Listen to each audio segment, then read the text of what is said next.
શ્રી કૃષ્ણ મિત્રો, આજે મેં તમારે ચક્કો ચક્કીની વાર્તા સુનાવી રહ્યો છું. મારું નામ છે હર્ષિવ ઠુમ્મર. તો એક નાના ઘરમાં ચક્કો ચક્કી રહેતા હતા. તો એક દિવસ શું થયું કે છે ને ચક્કી ખીચડી બનાવતી હતી. તો એને પાણી જોતું હતું. તો એને કીધું, ચકાભાઈ તમે પાણી લઈ દેશો? તો ચકાભાઈ કીધું નહીં. તો એ ખુદ જ લેવા વહી ગયા. અને પછી છે ને ચકાભાઈ કીધું આ તો છે નહીં અને મને બહુ ભૂખ લાગી, તો ખીચડી ખાઈ લઉં, થોડી ખીચડી. તો એ ખીચડી ખાવા લાગ્યા અને એને હજી વધારે ભૂખ લાગી, તો આખી ખીચડી ખાઈ ગયા. અને પછી છે ને જેવા આવ્યા ચક્કી બેન, પછી કીધું કે ચકાભાઈ ખોલી દો ને. તો એને કીધું કે ચક્કી બેન તું જ ખોલ લે જાતે બાવણું. તો એને કીધું કે છે ને માટલું મૂકીને આ ખોલ લે. તો એને ખોલીને સીધું અંદર આવ્યું અને એ બનાવવા માટે બેસી પડી. તો એને જેવું ખોલીને જોયું ને તો ખીચડી એમાં નહોતી. તો એને કીધું કે ચક્કાભાઈ ખીચડી ક્યાં વહી ગઈ?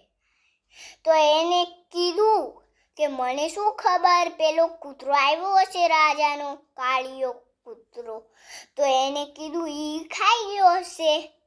તો ઈ ત્યાં મહારાજા પાસે ગઈ ચક્કી બેન અને કીધું કે મહારાજા તમારા કૂતરાએ મારી ખીચડી ખાધી છે. તો મહારાજાએ સીધું એને બોલાવ્યું કે કાળા કૂતરા અહીંયા આવતો, તે ચક્કી બેનની ખીચડી ખાધી? તો ઈ કે ના, મેં તો નથી ખાધી, ઈ જરૂર કોઈનું કામ હશે.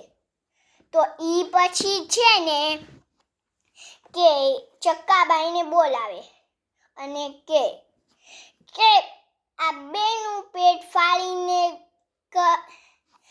કરી દો, એટલે જેને ખીચડી ખાધી હશે એને ઉપયોગ આવી જશે. એટલે આઈડિયા મારું મતલબ. અને પછી છે ને શું થયું, એને કીધું હા ફાડી દો એના કાળા કૂતરાએ કીધું, મહારાજાના કાળા કૂતરાએ. તો પછી છે ને શું કહેવાય, ચક્કાભાઈ કે મને માફ કરી દેજો, મેં જ ખીચડી ખાધી. તો રાજા કે ચક્કાભાઈને કૂવામાં ઉડતા લટકાવો. અને પછી ચક્કી બેન તો રોવા માંડી. અને પછી એક ગાયના આવ્યા એક ભાઈ.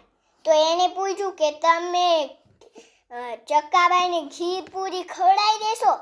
તો એમ કીધું ના, એ બી જતા રહ્યા. અને પછી બકરીવાળા આવ્યા.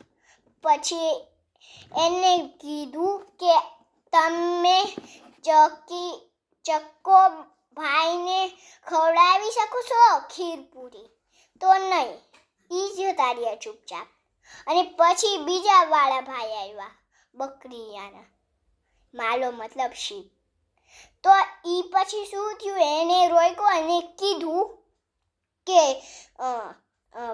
ભાઈ તમે મારા ચક્કા ભાઈને ખીર પૂરી ખવડાવી શકશો? તો એ બી ગયા. સામે એક બંદર બેઠું હતું, એ બધું જોતું હતું. અને પછી નીચે આવીને કીધું કે છે ને મેં નિકાલ તો દઈશ, પણ તું મારા માટે ખીચડી અને પૂરી અને ખીર બનાવી દઈશ? તો એને કીધું હા, સાચનમાં બનાવી દઈશ.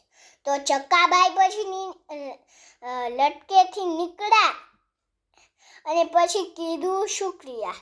અને પછી વાત થઈ કે ચોક્કસ આવજો. હા. અને પછી બીજા દિવસે છે ને એ આવી ગયા. અને પછી છે ને ચક્કાભાઈ જોયું કે આ બંદરનું પેટ તો બહુ મોટું છે. તો એને છે ને શું કહેવાય, સોનાનો પાટલો લીધો અને ચૂલા ઉપર એટલે ગરમ કરી દીધો અને પછી દઈ દીધો, એમ કહીને કે બંદરભાઈ આની ઉપર બેસો. અને પછી છે ને શું કહેવાય, અને બંદર કે આ માળી. પછી કે ચક્કીબેન કે ગરમ કરી દીધું, માફી માંગો.